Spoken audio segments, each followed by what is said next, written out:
8 Januarie. God is ons Vader.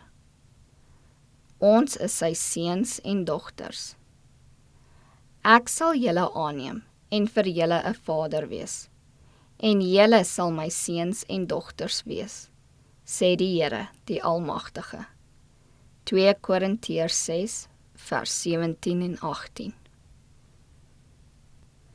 Die Skepper van die heelal spreek U aan as 'n liefdevolle Vader.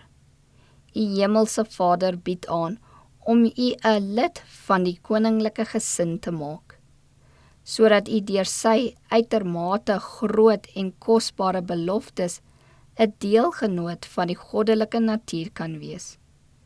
Hoe meer U deel in die karakter van die rein, sondelose engele en van Christus, U Verlosser, hoe duideliker sal U die indruk van die goddelike dra en hoe flouer sal die ooreenkoms met die wêreld wees. Ek sal julle aanneem en vir julle 'n vader wees, en julle sal my seuns en dogters wees.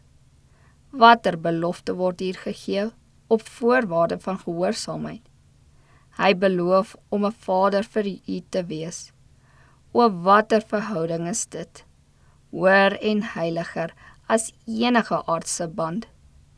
As U die opoffering maak, as U vader, moeder, suster, broers, vrou en kinders moet verlaat ter wille van Christus, sal U nie vriendeloos wees nie. God neem U in sy familie op. U word 'n lid van die koninklike huishouding, seuns en dogters van die koning wat regeer in die hemel van die hemele. As U God U Vader noem, erken U dat U sy kind is, om gelei te word deur sy wysheid en om in alles gehoorsaam te wees, wetend dat sy liefde onveranderlik is. U sal sy plan vir U lewe aanvaar. As kind van God sal U sy eer, sy karakter, sy familie en sy werk as die voorwerp van U hoogste belang hou.